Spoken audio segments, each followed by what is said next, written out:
Temple. Film reviews here, again, at a shop called Quest. We love this place. World War Z is coming out, so we're doing our top zombie movies. So come on back, because we're going to go the zombie...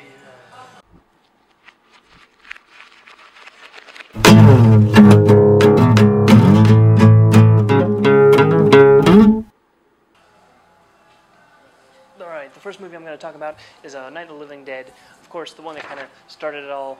I think the 1968 George Romero, of course, the legendary now George Romero director. So, you know, the old ones, you know, they're in black and white.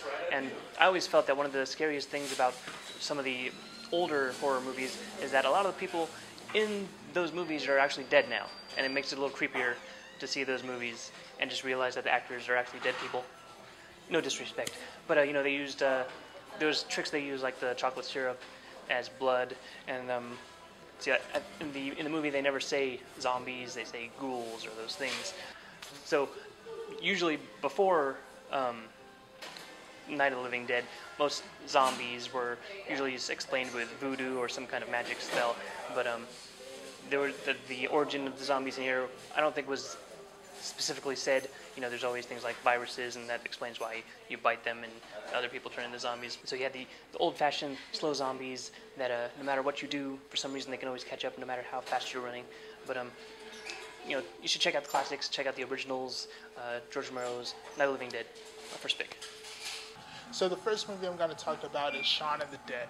Shaun of the Dead is a zombie comedy in which I have another zombie comedy that I want to talk about. For some reason, the zombie comedies kind of speak out to me. I mean, I love zombies, but then I like to laugh at them because when you think about a dead, rotting corpse who shouldn't be able to move, yet alone run after you, but not just a run, but like a full-on sprint, how could you not laugh? How could you not laugh? I mean, I remember the older zombies, if you bump it over, it kind of just... or anything like that, but now they're just strong and healthy. Like, they're running faster than how they did when they were alive, but whatever. So basically, the movie is about two guys from England who are in the midst of the zombie plague or the apocalypse or whatever you want to say. But these guys are two mishaps, like they're basically two screw-ups. And they have friends and family who's basically depending on them. I mean, my favorite scene from this movie is when they come home from the pub and they're all drunk, and you know they have an unruly neighbor who, not a neighbor, but he's like a roommate. Okay, so they come home from the pub and they have like an unruly roommate, but actually they're the unruly ones. They always come in late, making noise. He's the responsible one, and he goes to work on time and early in the morning. So they're sitting there scratching on these old school like hip hop records, and he comes down and he's like furious. He's super mad, and what makes it worse is he eventually becomes a zombie. So, and the attitude he has when he's a zombie is exactly the same as when he was a human. I mean, when they discover it, he's sitting in the shower and he's looking the same, just kind of just like, just kind of posted like that. But overall, this movie is funny. I mean, he's trying to save his mom, and he has like a whole plan of how he's going to do it. First, we go to the apartment, we save mom, we bash in her husband because she got remarried, and he's got this whole plan, and every time they say the plan, they show what would be doing, and they always end up at the pub for a pint. Come on, how's that not funny? So my first pick would be Shaun of the Dead.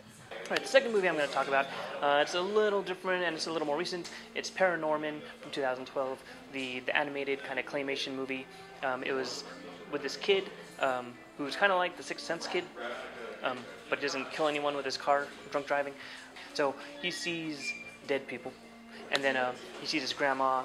And you know, I think they're trying to give him some message, and there's all kinds of ghouls and zombies and I think some vampires and all kinds of different things in there. It's an animated movie, and so you'd think it's for kids, but you know, a lot of people say, well, why would I watch a movie for kids? But you know, all of those movies are made by adults, and there's a lot of adult ideas and adult themes in those movies. So it's definitely one that I think you should try and check out. It has all kinds of living and dead creatures in there. A little scary for maybe some younger kids, but there's some jokes that are for adults and some jokes that some younger people, teenagers, groups will get. The pacing is kind of slow at times, but it has some new ideas in it. It has some new ways of showing ghosts and ghouls and zombies. It's kind of like a Tim Burton movie without the stripes and without the pointy hats. So that's good, because I like colors and stuff. So ParaNorman, check that one out. So we're going to keep this ball rolling with my number 2 pick. My number 2 pick is going to be the 2002 Resident Evil. Not the second or the third or the fourth and even the fifth one, the first one, the very first Resident Evil. This movie started it all. In my opinion, there was only 2 of them that really mattered, and this was the better of the 2. So, what can I say about this movie? It's based off of the Resident Evil game. So if you've played the Resident Evil game, you pretty much know the story of the movie. They kind of played it really close to the game, which is good. They did a good job. They have Umbrella Corp, they have all the main characters, they have the Nemesis Project, they have everything in there. You know, so you feel like when you're playing the game or you're watching the movie, you can see it's kind of like the Matrix and the Animatrix. You know, you kind of know how they come together in some way. So one of the main things I love about this Resident Evil is the fact that these characters, this group of characters, and they spend this whole time trying to contain the problem. They try to contain the problem and keep all these creatures or zombies from going to the upper level. They go out through the mansion. But, you know, I don't want to give too much of the movie away, but throughout the part when Alice actually wakes up and she goes to the ground level, she's out on the street, and the camera, pans up to show a wide view of the world. It's already been overrun. It's already late. And they've been underground, so it's not like they knew time of day, or who knows how long they were really under there, or how long that problem had already been going on. But I do like the twist of that, so my number 2 pick would be Resident Evil. And the number 1 movie I want to talk about is 28 Days Later, directed by Danny Boyle. He did Slumdog Millionaire, 127 Hours. Danny Boyle always does some interesting things with the camera, interesting things with the lens, the way he moves it and everything. So Cillian Murphy wakes up from a coma, and he looks around, and all around the world, it's just everything is destroyed. And he's walking down the street, and cars are overturned and all that stuff, and he doesn't know what's going on. There's something going on.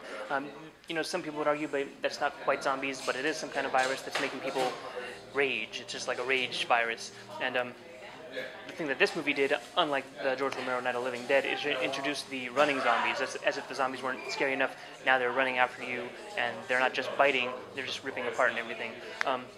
If you haven't seen this one, you know, check it out. It's very interesting, at least to say, in the scope, in the timeline of horror movies and zombie movies. You know, it gave something different, it gave something new.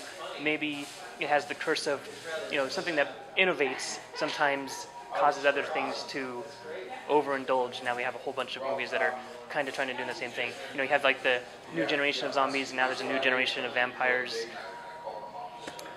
But that's a whole different topic. 28 Days Later, check that one out too. And my number 1 pick, my absolute favorite pick of zombie movies would be Zombieland. Zombieland is a 2009 movie. It was starring Jesse Eisenberg, it had Emma Stone, Woody Harrelson was in there, and also a special cameo by Bill Murray. Bill Murray, he plays himself in the movie. So when they're going around and they find a safe haven, a place where they can stay for the night, they realize that they go to Bill Murray's house. And Bill Murray is actually still there, living in. He comes out, he plays, the way he survives is he plays a zombie, and he does it really good. Just to add to it, one of my most favorite parts about this movie is the opening sequence. The opening sequence, so it's like a montage of different scenes or different scenarios in which zombies are attacking people.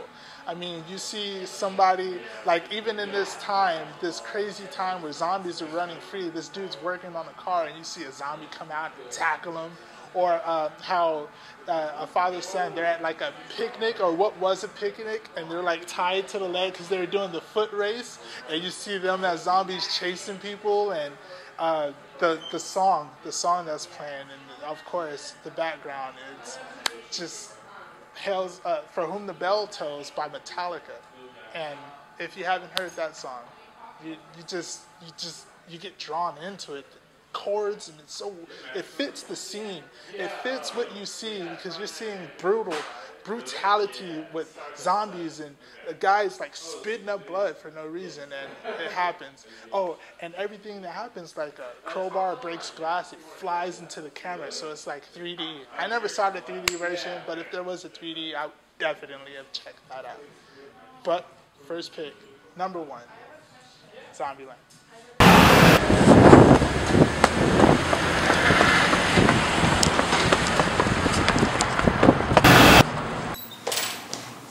All right, so that was our 3 to see zombie movies. Yes, don't forget to comment, like, and subscribe. Whoa. Okay, and my first pick is Zombieland. Hey, you already said Zombieland. Yeah, as a matter of fact, we're done, dude. I just got here. What are you talking about? We already made our. It's cool. Yeah, it's cool. It's all right. Oh Let's my just